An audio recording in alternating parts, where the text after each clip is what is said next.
안녕하십니까. 전기산업기사 2과목 전력공학 2010년 2회 문제풀이를 시작하도록 하겠습니다. 여러분 교재 21번 보시면 처음에 너무너무 많이 나오는 문제죠. 선로의 특성 임피던스에 대한 설명으로 알맞는 것은 그랬습니다. 선로의 특성 임피던스를 한번 볼까요? 선로의 특성 임피던스는 선로 고유의, 선로가 가지고 있는 고유의 임피던스예요. 얘는 루트 어떻게 되죠? 어드미턴스, 개방하고 어드미턴스 측정을 하고 단락하고 Z, SS, 단락 임피던스를 측정하면 얘는 이렇게 되죠. 어떻게 되지? Y라는 놈은 G 플러스 J의 오메가 C라는 놈을 갖고 있고 ZSS는 R 플러스 J의 XL이니까 얘가 오메가 L이 되겠지. 오메가 L 값을 갖고 있습니다. 선로에서는 송년단 측에서는 오메가 L에 비해서 R은 대단히 작고 오메가 C에 비해서 G가 작기 때문에 얘들은 무시되죠.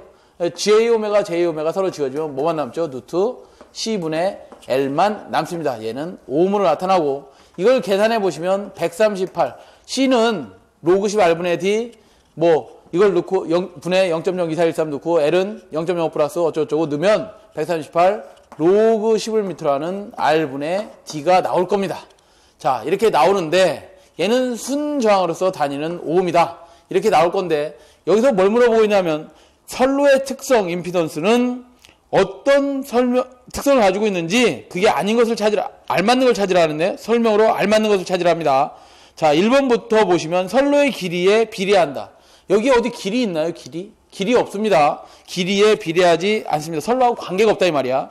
두 번째, 선로의 길이에 반비례한다. 관계 없습니다. 세 번째, 선로의 길이에 관계없이 항상 일정하다. 그렇죠. 선로의 길이에 관계없다니까.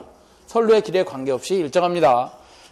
선로의 길이하고 어떠냐 이걸 물어봤는데 선로의 길이에 얘는 관계가 없습니다. 자, 그래서 3번이고요. 22번으로 갑니다. 22번은 수소냉각 발전기에 대한 설명 중 잘못된 것은 그랬는데 수소냉각.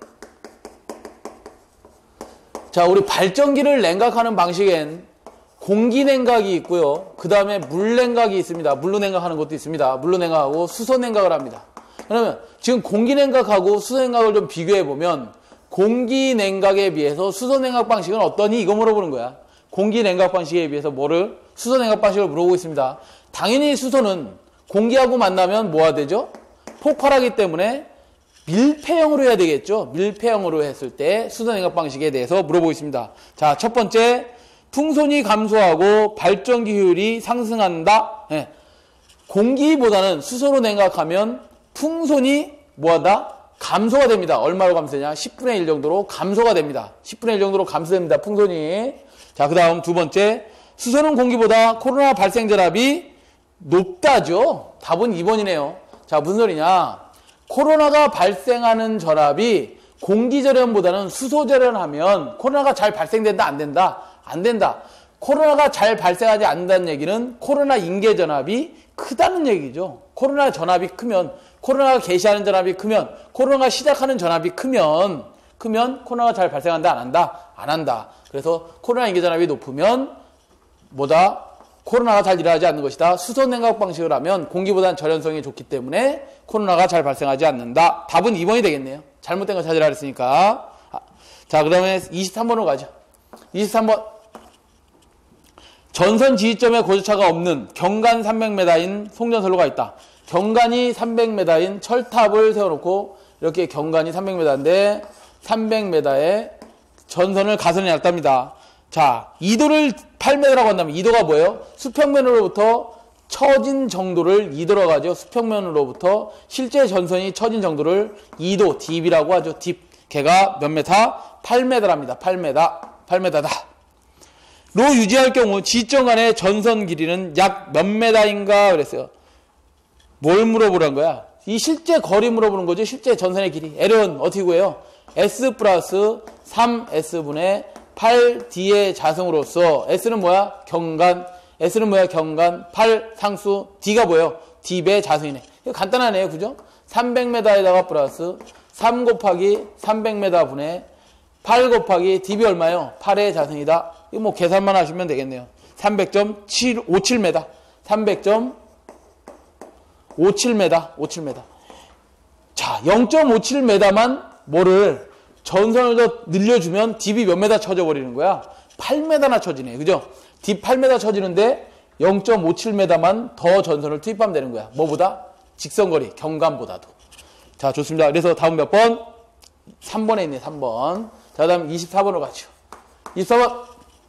가공배전선의 부하 분기점에 설치하여 선로 고장 발생 시 선로의 타 보호기기와 협조하여 고장 구간을 신속하게 개방하는 개폐장치는 그랬는데요. 자, 이게 무슨 소리냐면 전원단이 있고 서브스테이션, 배전 변환선소가 있습니다. 배전선로를 가설하고 여기에 수용가에 전원을 공급할 텐데 이때 수용가에 전원 공급하기 전에 이 전선에 이상이 생기면 보호해줘야 될 거 아니야. 그죠? 보호하기 위해서 뭘 설치하죠? 니크로저를 설치하고 섹셔널 라이저를 설치하고 라인 퓨즈인 뭐를 설치하는 거예요? COS를 설치해 줍니다. 이렇게 했는데 어느 구간에 고장이 발생을 하면 얘들이 각각 어떻게 동작하냐면 섹셔널 라이저는 이렇게 동작합니다. 어떻게 동작하느냐? 이렇게 동작합니다.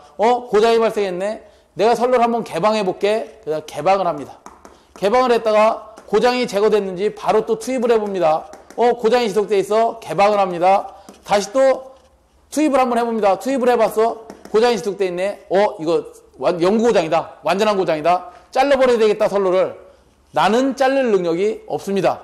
차단할 능력이 없다 이 말이야. 그래서 누구한테 신호를 줘요? 나는 차단할 능력, CB 기능이 없으니 누구한테 신호를 준다고? 니크로저한테 신호를 줘서 니크로저한테 얘기합니다.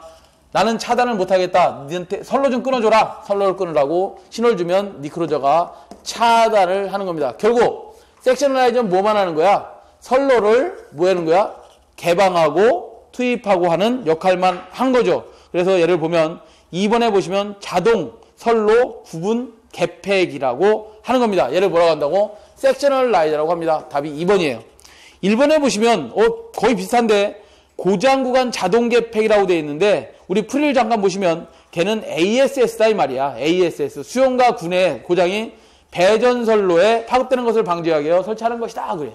그래서 ASS는 오토매틱 섹션 스위치로서 수용가에 설치해서 그 고장, 수용가의 고장이 선로로 파급되는 것을 방지하기 위해 설치하는 게 ASS입니다. 자동 고장 구간 개폐기 구요.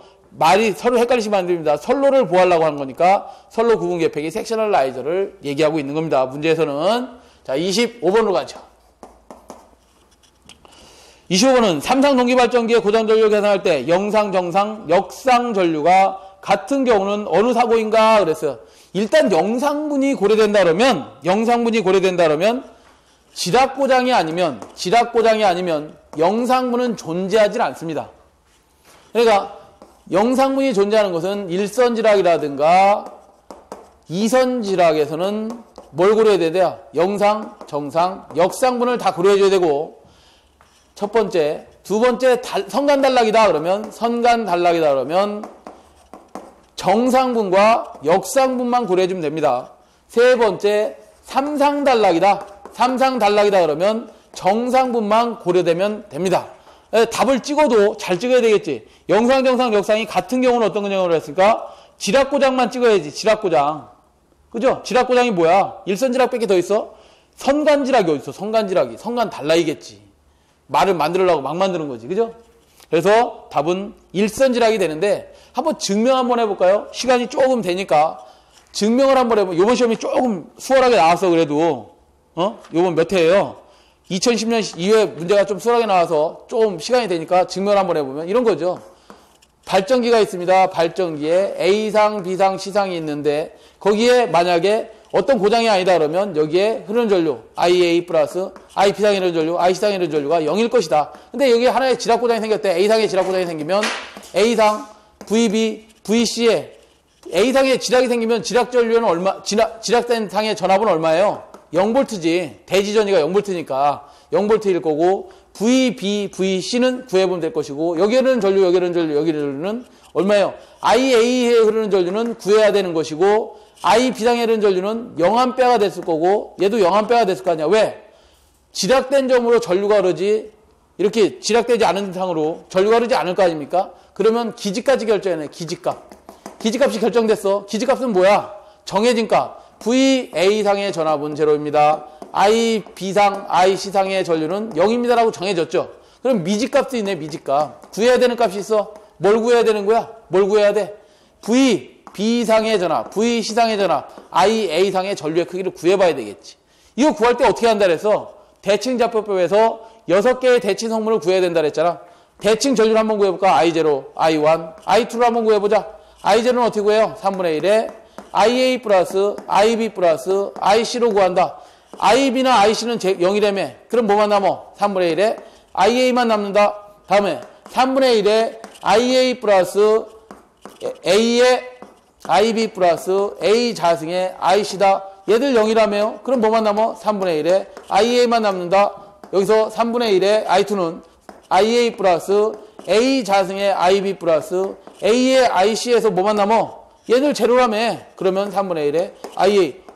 결국은 뭐만 남았어? 3분의 1 IA로 다 똑같구나. 얘가 지략된 상의 전류 아니야, IA가. 고로 지략된 상의 전류는 어떻게 구할 수도 있어? 3은 남아있으니까 3I0는 3I1은 3I2로 구할 수 있네. 결국 직접 접지에서 지략 전류는 얼마예요? 3I0야, 3I0. 아시겠죠? 이렇게 해서 같구나. 어서 일선지략고장에서. 답은 2번이 되는 거죠, 2번. 자, 그 다음 26번으로 가죠. 26번 했나요? 26번. 수용가 측에서 부하의 무회전력 변동을 흡수하여 플리커의 발생을 방지하는 대책으로 거리가 먼 것은 그랬습니다. 수용가 측 대책이 아닌 걸 찾으라는 거죠. 무회전력 변동문에다 밑줄. 무회전력 변동을 흡수해서 플리커를 방지하는 대책이 아닌 걸 찾으라는 거야.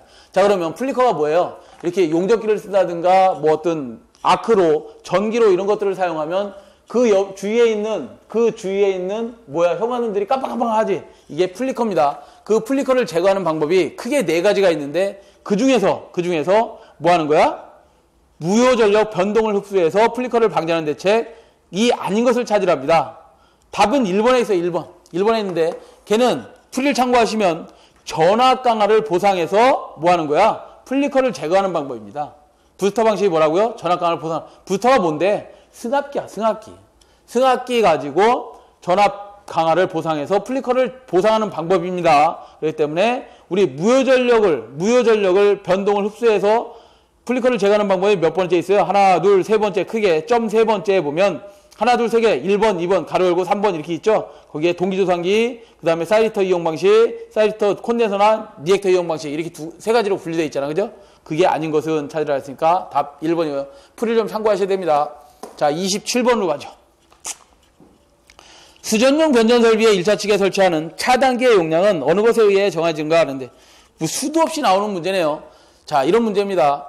전원 측이 있고, 여기 전원이 있습니다. 전원이 있고 발전해서 나온 전압을 승합해주는 변압기가 있고 그 변압기를 거쳐서 또 어떤 변압기가 있고 예를 들어서 이쯤에 고장이 발생을 했습니다. 이거 변압기 거쳐서 계속 발전하는 이유가 뭐야? 수용가에 뭐 주려고? 전원 주려고. 수용가에 전원 주려고 하는 건데 이쯤에 고장이 발생을 했답니다. 이렇게 고장이 발생을 하면 고장 전류가 어디서 들어오느냐? 이렇게 들어오죠. 이렇게 들어와서 여기에 단락 전류 IS를 계산하고 단락량 PS를 계산합니다. IS 계산하는 공식이 뭐지? %Z분의 100에 I의 N으로 계산하시죠. PS는 어떻게 하죠? %Z분의 100에 PN으로 계산하시는데 단락 용량을 결정하거나 단락 전류를 결정할 때 임피던스는 어디 걸 합성해 주느냐 이걸 물어보는 거야. 임피던스는 전원단에 있는 모든 기계 기구들을 다 합성해 줘야 되는 거죠. 발전기뿐만 아니라 변압기, 선로 것도 임피던스가 있을 거 아니야. 선로의 임피던스, 변압기 임피던스, 발전기의 임피던스, 변압기 임피던스 등을 다 뭐해서 합성해서 단락 전류 계산하고 단락 용량을 결정해라 이 말이야. 전원 측으로부터 공급되는 단락 용량을 뭐 해야 된다? 계산해 주어야 한다. 그래서 답은 3번이 되겠네. 자, 28번으로 가겠습니다. 전선 ABC가 일직선 배치되어 있다. 일직선 배치되어 있다. A와 B, B와 C가 각각 5m 떨어져 있다. 이때 이 선로의 등가 상간거리를 계산하시오. 그랬네. 이것도 많이 나오는 문제죠. 28번도 간단하게 여러분 붙여주려고 내는 문제입니다. 자, 전선이 이렇게 배치되어 있답니다. 일직선 배치가 되어 있답니다. 여기에 A가 있고 B가 있고 C가 있는데 각각의 5m 거리를 두고 있답니다. 그러면 A하고 C의 간격은 얼마 되는 거야? 얘는 2 곱하기 5m가 되어 있는 거죠. 왜? 그렇죠. 5m가 두 개 있으니까. 이렇게 간격을 띄고 있을 때 등가 성간거리를 구하랍니다. 등가 성간거리는 어떻게 구해요? 3승근의 루트 D의 AB간, D의 뭐? BC간, D의 CA간을 이렇게 곱해주면 되는 거죠. 그러면 3승근의 루트 5 곱하기 2 곱하기 5 아니야? 2 곱하기 5 아니에요? 그죠? 이렇게 해주면 된다. 5, 3승이 같이 빠져나오면 3승근의 루트 뭐만 남어? 2만 남지? 2에 D가 얼마예요? 곱하기 5다. 자, 그러면 이거 계산하시면 얼마? 6점 몇 m 나올 건데 6.3m가 나온답니다. 답 몇 번? 2번. 이렇게 계산해라. 자, 29번. 소리액터 접지에 대한 설명으로 잘못된 것은 그랬습니다. 소리액터 접지 방식에 대해서 잘못된 것은 보기를 한번 쭉 보고요. 자, 소리액터 접지가 뭐예요? 중성점을 니액터를 가지고 접지해 놓은 거죠. 뭐하고 같이? 선로와 충전되는 충전 용량 C와 뭘 잡아놨어? 병렬공진 잡아놨죠. 병렬공진 잡아놨습니다. 이거는 접지를 임의로 한 게 아니라 전류가 흐르니 대지와 뭐가 된 거야? 콘덴서처럼 정전용에 충전되고 있는 거죠. 이렇게 되어 있다. 이때에 얘네들 C와 L은 무슨 관계로 연결되어 있어? 공진을 잡아놨어. 오메가 L은 3 오메가 C분의 1로 공진을 잡아놨다. 이 공진 잡아놨는데 이 접지 방식에 대해서 잘못 설명하는 것은 그랬습니다. 1번부터 좀 볼게요. 선택 지락계전기의 동작이 확실하다? 쉽다? 아니죠. 지락고장이 예를 들어서 발생을 하면 그 지락전류가 이 점을 빼고 나머지는 다 올리 흘러가. 지락전류가 이렇게 흘러가겠죠. 요 상으로는 안 흘러가죠. 같은 상으로는 안 흘러가고 올리 흘러가는 거야. 이렇게 흘러가면 되는데 그때의 지락전류는 대단히 작습니다. 제일 작습니다. 접시 방식 중에서 저 L값 때문에 지락전류가 올라가지를 못해. 어디로? 건전한 상에 영향을 줘야 되는데 영향을 전혀 주질 못할 정도로 작습니다. 그러면 접지계전기가 필요 있어 없어? 보호계전기 자체가 필요가 없다 이 말이야. 하다못해 이 소리액터 접지 방식은 지락고장이 발생하더라도 송전을 계속할 수 있을 정도입니다. 직접 접지 방식 같은 경우는 이거에 비해서 직접 접지 방식은 그 지락전류가 IG가 대단히 커서 I0가 대단히 커서 접지점으로 가면 빨리 차단을 시켜야 됩니다. 왜? 너무 이 전류가 크다 보니 어디에 통신선에도 영향 주고 어떤 변압기나 이런 데도 충격을 주기 때문에 빨리 차단을 해야 됩니다. 그래서 고속도 보호계전기를 설치하고 아주 보호도 쉽습니다. 왜? 전류가 크니까 금방 잘라낼 수 있다 이 말이지. 검치 잘 되니까. 그런 특성을 가지고 있습니다. 그래서 답은 1번이 되겠네. 1번. 벌써 1번에 딱 나와 있네요. 자, 30번으로 가죠. 삼상단도식 복도체 방식의 송전선로를 삼상단도식 단도체 방식과 비교한 것으로 알맞은 것은 그랬습니다. 자, 단도체하고 복도체하고 비교하라는 거죠. 그래서 L은 볼까요? L은 단도체다 그러면 0.05 플러스 0.4605 로그 11m라는 뭐예요? R분의 D인데 얘가 복도체로 가면 어떻게 되지? Ln이라고 할게요. n분의 복도체 개수만큼의 0.05 플러스 0.4605 로그 11m라는 뭘 써야 돼요? 여기다가 등가 반지름분의 등가 성간거리가 들어가야 되겠죠. 자, 이렇게 되면 당연히 반지름이 커졌을 거 아니야. 그럼 L이 어떻게 돼? 일단 작아지지. N이 커졌기 때문에 N이 뭐예요? 소도체 개수가 많아졌기 때문에 서로 나누면 얘가 어떻게 되는 거야? 작아지는 건가? 얘하고 무슨 관계 있어? 비례하는 관계 있으니 L은 감소될 것이다. L이 감소되는 거 일단 찾으면 되겠죠. 몇 번에 있어요? 인덕턴스는 감소하고 모두 감소하는 게 3번하고 4번 있네. 자, 그럼 C도 한번 보자. C는 어떻게 되나요? 0.02413을 단도체일 때 로그 10 뭐로 나눠요? R분의 D로 나눴었는데 얘가 복도체로 바뀌었답니다. 그러면 로그 10 R2 등가 반지름분의 등가 성간거리가 들어가야 되겠지. 여기에 0.02413으로 됐다. 등가 반지름이 커졌다. 얘가 커졌다. 그러면 전체 값은 뭐가 되는 거야? 복도체에서 작아졌다 이거지. 얘가 크지? 큰 값으로 일정한 값을 나누면 당연히 그 값은 작아지는 거지. 그 값이 작아지니 정렬용량은 반비례하니까 커지겠지. L은 감소하고 C는 증가합니다. 몇 번에 있어요? 3번. 이런 문제는 뭐 무조건 맞아야지. 무조건. 이런 거 틀리고 와서 과락 맞았어요. 그러면 안 되죠. 자, 그 다음 31번으로 가죠. 저압 뱅킹 방식에서 캐스케딩 현상이란 그랬어요. 저압 뱅킹 방식이 뭐냐면 서브스테이션이 있습니다. 여기에 변전소가 있어요. 그래서 전원을 끌고 옵니다. 이렇게. 그래서 수용과가 생겼어. 전원 줄게. 변압기 달아서 부하에 전원을 공급합니다. 또 수용과가 또 생겼어. 변압기 달아서 부하에 전원을 공급합니다.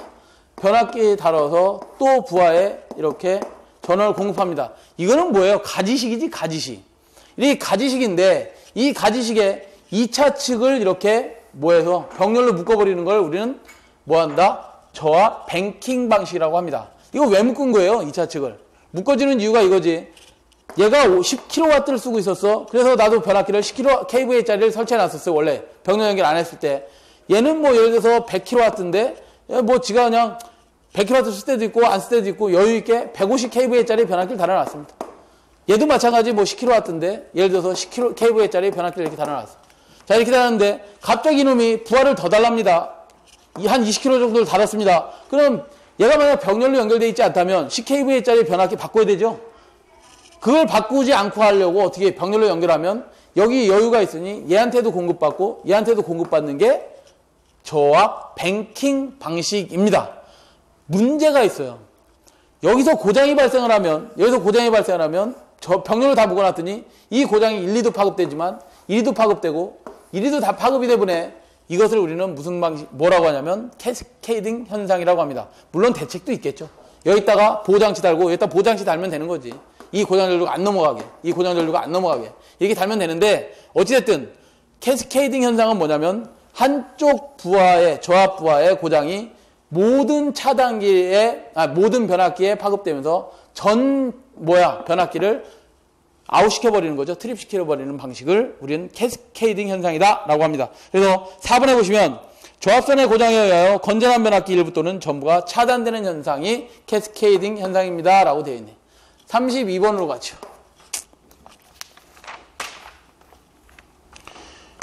배전선로에서 손실계수 H와 부하율 F 사이에 성립하는 것은 그랬는데요. 단 부하율은 F가 1이다 그랬네요. 뭐 별 의미는 없고요. 별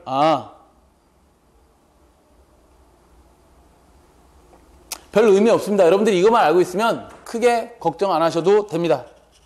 자, 뭐냐면 우리가 부하율이라는 것을 F로 표시하죠. 로드 팩터라고 하고 부하율은 계산식이 어떻게 되죠? 최대 전력분의 평균 전력이죠. 평균 전력. 이걸 백분율로 나타낸 거죠.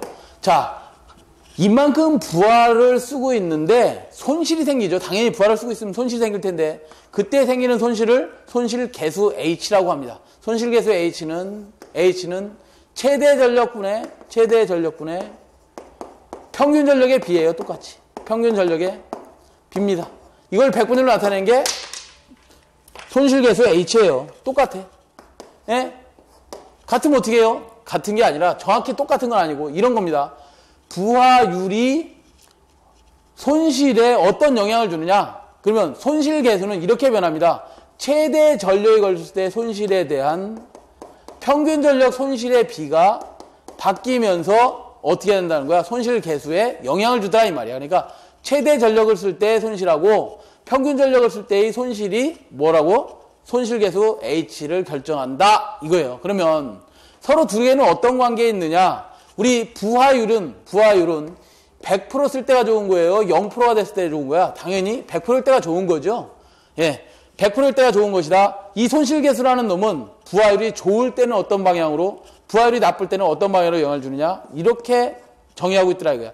H라는 놈은, 손실계수 H는 부하율이 1일 때일수록 손실계수 H는 어떻다? 작더라 이 말이고, 만약에 부하율이 0으로 갔다, 부하율이 아주 나쁠 때는 손실계수 H가 누구보다 커지더라?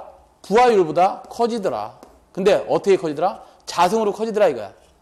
결국 뭐예요? 부하율이 100%일 때는 얘가 H가 얘보다는 작고 이런 관계가 있더라. 얘가 예를 들어서 부하율이 90%다. 그럴 때 하고, 같은 부하율이 90%일 때 하고, 자승이니까 얘가 얼마 돼? 0.81. 0으로 자꾸 가까울수록 손실이 커지는 거고 1로 갈수록 손실이 작아지더라 이 말이죠. 부하율이 1로 갈수록 손실이 작아지고 0으로 갈수록 손실이 커지더라. 이런 관계를 있더라. 그래서 이거는 반드시 외워두셔야 됩니다. 자, 볼까요? 답 몇 번에 있는 거예요? F 자승보다 크다? H가 답 1번에 있네. 1번에 있네. 자, 그 다음 33번으로 가죠. 배전선로의 접지 목적과 거리가 먼 것은 그랬는데 이건 한번 답을 좀 보기를 좀 보셔야 됩니다. 접지의 목적, 풀이를 좀 보셔야 됩니다. 풀이 보시면 접지의 목적은 지락 고장 시 건전상의 대지 현상을 억제하고 전선로 및 기기의 절연 레벨을 경감하려고. 절연은 레벨, 절연 레벨 자체를 경감해야 좋은 거죠. 당연히 절연비가 많이 들어가면 안 되잖아요. 그죠? 두 번째, 뇌 아크 지락 기타에 의한 이상전압의 경감 및 발생 방지. 세 번째, 지락 고장 시 접지 개전기 동작 확실. 그 다음에 혼촉, 누전, 접촉에 의한 위험을 방지해야 되는 목적으로 배전선로를 접지하였습니다. 라는 거죠. 거기에 1번에 보시면, 보기 1번에 보시면 고장전류의 크기 억제는 없잖아요. 그죠? 33번은 고장전류 크기 억제는 아니다. 34번으로 가죠. 34번. 초호환 및, 초호환, 초호각, 아킹, 혼, 아킹, 링은 뭐 하는 거냐? 설치 목적이, 설치 목적을 물어봤네요. 자, 아킹온, 아킹링 이런 것들은 어디에 설치하냐면 철탑이 있다. 그러면 철탑에 암이 있고요. 암에 뭐 달죠? 애자를 이렇게 달겠지. 애자 달아서 전선을 이렇게 가선해 놨을 겁니다. 이 전선에 가선해 놨을 때 이 애자는 뭐 하려고 달아놓은 거야?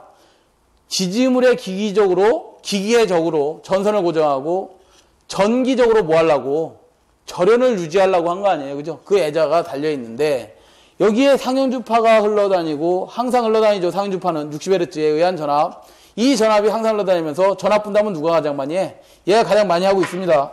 얘가 가장 많이 하는데 예를 들어서 이상전압이 전선로에 치면 그 이상전압에 의해서 이상전압이 어디 들어가겠어? 당연히 전선으로 가고 싶지만 얘는 애자는 내부 이상전압에 의해서 견디게만 돼 있거든요. 그럼 내부 이상전압을 견디게 돼 있으니 얘는 뭐 하겠어?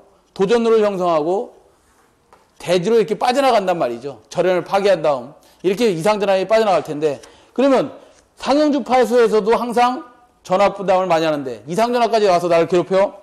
그러면 나는 죽어야지, 깨져야지. 깨지려고 하는 순간 여기다 초호각, 초호환이 설치되어 있다면 이상전압을 얼리 방전시켜버리는 거야. 아크를 만듭니다. 지가 아크를 만들어서 애절연에 공기의 절연을 파괴하지 않고 여기 뾰족뾰족한 부분이 있으니 이렇게 아크를 서로 만들어서 이상전압을 대지로 방전하겠다 이 말이죠. 그러면 애자로 흘러갈 전류가 어떻게 되겠어? 아크 쪽을 타고 넘어가기 때문에 애자가 뭐 되는 거예요? 보호되는 거죠. 그래서 애자를 보호하려고 아킹, 링, 혼, 각, 소각, 소환을 다뤄준 거다. 같은 말입니다. 다음 몇 번? 1번. 자, 그 다음 35번으로 가죠. 35번. 유연학차가 40%. 어휴. 버리고 가셨으면 좋겠는데 저는 일단 풀어드리겠습니다. 이런 문제는 정말 버리고 가셨으면 좋겠습니다. 유연학차가 40% 저하했답니다. H가 뭐 예를 들어서 1m인데 40% 저하했으니까 얘가 얼마 된 거야? 0.6m로 된 거죠. 결국 60%가 된 겁니다. 자, 그 다음 수차의 효율이 20% 저하됐다. 그러면 효율 이타가 얼마 저하됐다고? 20% 저하했으니 0.8로 됐다 이 말이죠. 그걸 우리는 H 다시 새롭게 변한 유연학차, 새롭게 변한 효율이라고 하죠. 이렇게 효율이 저하됐다고 합니다. 이 경우 출력은 원래의 약 몇 프로가 되겠는가 그랬어요.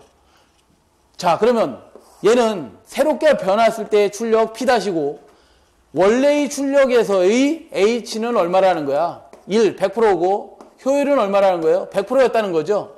원래의 출력이 뭐가 되겠어? 기준이 되는 거지. 원래의 출력분에 새로운 출력을 구하라 그러잖아. 뭐에 의해서? 얘들 낙차가 이렇게 변했으니, 낙차와 효율이 변했으니 이거 구하라는 거 아니야? 그러면 P하고 H하고 이타하고 어떤 관계에 있는지 보면 될 거 아니야? 반비례하는지, 자승에 비례하는지, 반비례하는지, 또는 새롭게 변한 H하고 리타의 변화를 보고 P-를 구할 때는 어떻게 하면 돼요? 이 P만 이쪽으로 넘겨줘서 곱해주면 될 거 아니에요? 그죠? 그러면 먼저 뭘 구해야 되는 거야?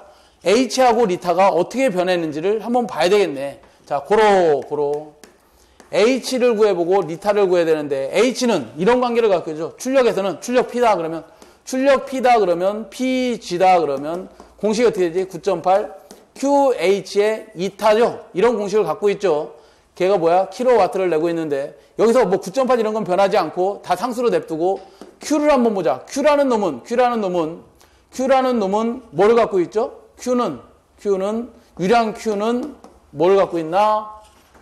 Q는 AV 어떤 단면적에 대해서 속도를 갖고 있는데 이때 이 속도는 어떻게 구하지? 속도는 루트 2g h로 바뀝니다. 루트 2g h 어떤 속도 이 속도의 루트 2g h에서 2g는 그냥 상수라고 치면 V는 H하고 이 관계에 있는데 V는 H하고 어떤 관계에 있는지 보려고 하는 거야. H하고의 관계는 H의 몇 승에 몇 분의야? 루트는 2분의 1승에 이렇게 비례하고 있네. 그러면 H가 PG는 다시 또 이렇게도 이거하고도 비례하는 거잖아. 뭐하고도? 유효낙차하고도 비례하죠. 그러면 H의 몇 분의 몇 승이야 저거는? 2분의 2승하고 똑같은 이제 맞춰주려고. 그러면 P라는 놈은 지금 이렇게 비례하고 있는 거야. 지금 P라는 놈은 H하고 어떤 관계에 있는지를 보려고 하는 거죠. 그러면 H의 몇 분의 몇 승이야 얘가? 2분의 3승하고 서로 무슨 관계? 비례하는 관계에 반비례하는 관계. 비례하는 관계에 있네요. 그 다음에 또 뭘 구해봐야 되나? 뭐 이 정도 구하면 될 것 같은데 효율은 여기에 그냥 몇 승이 몇 승이 아니잖아 이거는. 그죠? 효율은 그냥 비례하는 거네. 그러면 효율도 이렇게 비례한다고 보시면 되겠네. 자 그러면 새로운 전력 P-는 어떻게 변하는지를 물어봤으니까 H의 2분의 3승에 비례한다 그랬으니까 H가 얼마로 변했어? 0.6에 2분의 3승에 비례하고 효율 2타는 얼마로 변했어요? 0.8로 비례했다 이거지. 변했다 이거지. 자, 그 다음에 원래의 출력은 얼마예요? 원래의 유효낙차는 2분의 3승에 비례하네요. 그죠? 비례하고 원래 효율은 얼마였어? 1이었어. 그럼 이거 다 해봐야 어차피 1이죠? 그러면 어떻게 해야 돼요? P-는 P 구하면 0.6에 2분의 3승에다가 0.8에 뭘 곱해주면 되는 거야? 저 P가 넘어오면서 이렇게 P가 곱해지면 되겠네. 이렇게 곱해지면 되는 거죠. 그럼 이거 계산해 보십시오. 이거 계산하면 0.6에다 2분의 3승 곱하기 0.8을 곱해보면 어떻게 변하냐? 값이 0.37 나온답니다. 0.372 퍼센트로 쓰시오 그랬으니까 100분율로 나타내면 37.2%가 나오네. 이거 공학용 계산기로 눌러보시면 되죠. 공학용 계산기 누르실 줄 아시죠 이거? 효율 리타는 0.8 네, 맞는 것 같은데 예, 이렇게 계산하시면 될 것 같습니다. 자 이렇게 계산하시면 된다. 문제 뜻을 잘 새겨 보셔야 됩니다. 아시겠죠? 자 그 다음 36번으로 갈까요?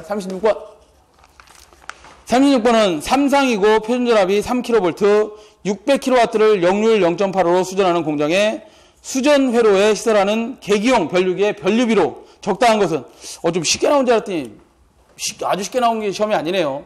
자, 3상이고 표준전압이 3kV, 600kW 역류율 0.8로 운전하는 공장에 수전회로에 시설하는 계기용 변류기 변류비를 구하랍니다. 무슨 소리냐? 이 변압기가 있어요. 변압기가 있고 변압기의 전압이 1차측 전압은 모르겠어요. 뭐 1호사를 받았는지 얼마 받았는지 하여튼 22,900을 받았는지 3kV랍니다. 2차측 전압은. 변압기 이런 변압기가 있고 부하를 달았는데 부하가 600kW 유효전력을 소비하는 놈이고 얘의 역률은 0.8이랍니다.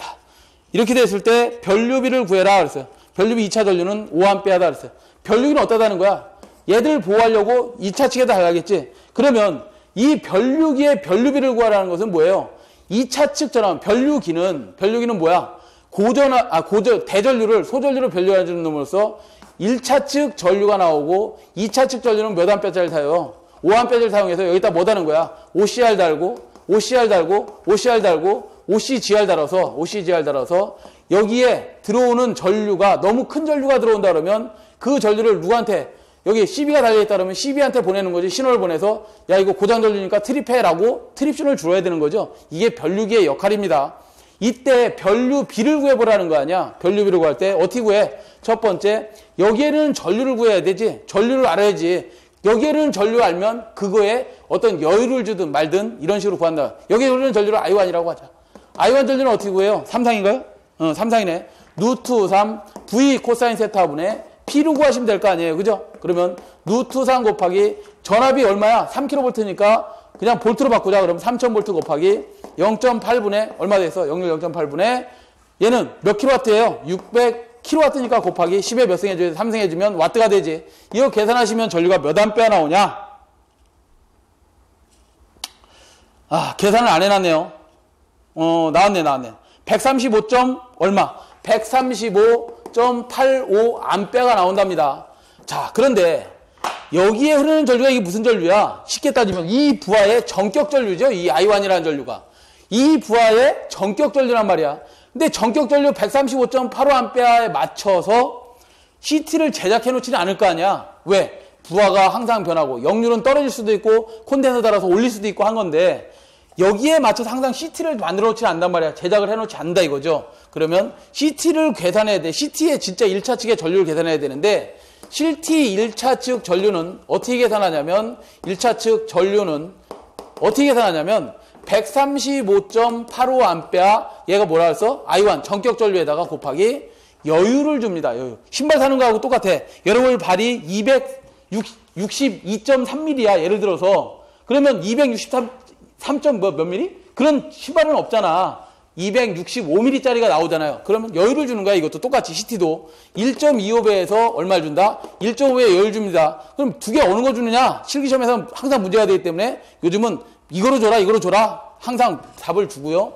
이 시험 문제에서는 1.25에서 1.5배를 해가지고 가운데 걸 사용하면 됩니다. 그게 얼마냐? 이렇게 계산하면 200A짜리를 사용하면 됩니다 라고 나와요. 결국 CT는 얼마짜리가 된 거야? 200대 5짜리가 된 거죠. CTB가 얼마짜리 되라고? 200대 5짜리가 만들어졌다. 보기에 보니까 없는데요. 5를 200으로 나눠봐. 그럼 얼마야? 40A잖아. 40A. 40, 답 몇 번에 있어요? 40A가 아닙니다. B 40배. 40배의 변류기를 선정하면 된다. 답 몇 번? 4번. 쉬운 문제가 아니네. 쉬운 문제가 아니야. 실기 때 가시면 정확히 해드리겠습니다. 37번으로 가시죠. 피레기의 구비 조건으로 틀린 것은 그랬는데 피레기가 구비해야 할 조건이 있습니다. 첫 번째, 충격 방전 개시 전압이 낮을 것입니다.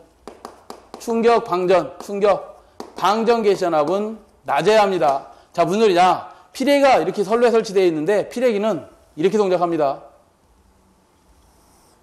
충격파가 들어오면 바로 피레기는 뭐 하는 거예요? 변압기 보호하려고 동작을 합니다. 방전을 시작하는데 그 방전하는 선을 뭐라고 하냐면 충격파가 들어왔을 때 방전한다 해서 충격 방전 개시 전압이라고 합니다. 이때 동작을 해버립니다. 그래서 어디까지 동작을 하느냐? 피레기를 달아주면 제한 전압까지 동작을 합니다. 제한 전압까지 동작을 해서 제한 전압에서 이제 피레기가 오프돼 버립니다. 오프되고 나면 여기 상용주파 방전 개시 전압이 있습니다. 상용주파 방전 개시 전압이 있습니다. 상용추격 방전 개시 전압은 큰 게 들어오는 게 좋은 거야? 작은 게 들어오는 게 좋은 거야? 당연히 작은 게 들어오는 게 좋은 겁니다. 제한 전압도 작은 게 들어와야 좋은 겁니다. 상용주파 방전, 상용주파수에서는 방전하지 말아야 되기 때문에 높은 게 좋은 거고요. 파고치가 좋은 거고 이렇습니다. 또 다른 게 여러 가지 구비 조건이 있겠죠. 뭐 내구성이 튼튼해야 되고 그 다음에 속류를 차단할 수 있는 능력이 커야 되고 속류 차단 능력이 커야 되고 뭐 여러 가지 등등이 더 있습니다만 보기를 한번 보면서 보기로 하죠. 1번에 보면 충격 방전 개시 전압이 높을 게 아니라 낮을 것. 그래서 답은 일단 1번이 될 것 같고요. 답은 1번입니다.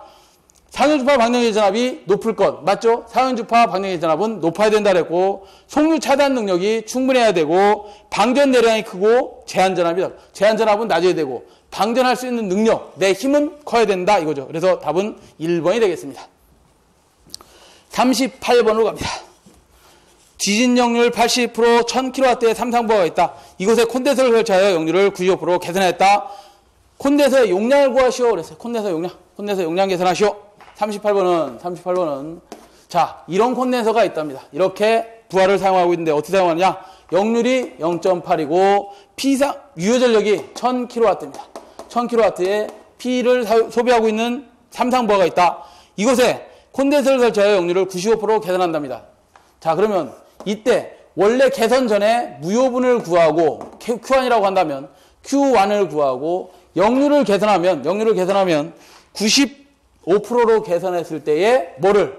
콘덴서 크기를 구하라 그랬으니까 콘덴서 크기 QC라고 할게요. 콘덴서 크기를 구하시오 그랬으니까 0.으로 개선했을 때 무효분을 구하면 이 QC는 어떻게 구할 수 있어? QC는 원래 무효분에서 개선됐을 때 무효분을 빼주면 되겠죠. Q1 마이너스 Q2 해주면 되겠지. 자, Q1은 어떻게 구해요? Q1은 P의 탄젠스 세타다. P의 탄젠트 세타다. 그때 완이다. 첫 번째 탄젠트 세타 1 마이너스 Q2는 어떻게 구해? 요거는 P의 탄젠트 세타 2로 구하면 된다. P의 탄젠트 세타 2다. 자, 그러면 PP 같은 유효 전력이니까 빼내면 탄젠트 세타 1 마이너스 탄젠트 세타 2가 될 것이다. 자, 그러면 P가 유효 전력이라 했으니까 1000 곱하기 얼마가 될까요?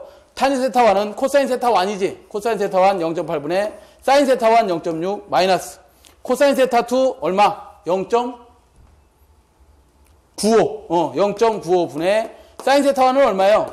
1 마이너스 0.95의 자승이다. 이렇게 계산하시면 계산기 누르시면 421 kVA가 나온답니다. 고로 답은 2번이 되겠네. 자, 39번으로 가죠. 시험에 뭐 거의 안 빠지고 나온다고 봐야 되겠죠. 1년에 3번 시험 보면 한두 번은 꼭 나오는 문제다. 자, 40번. 39번으로 가는 거지. 39번.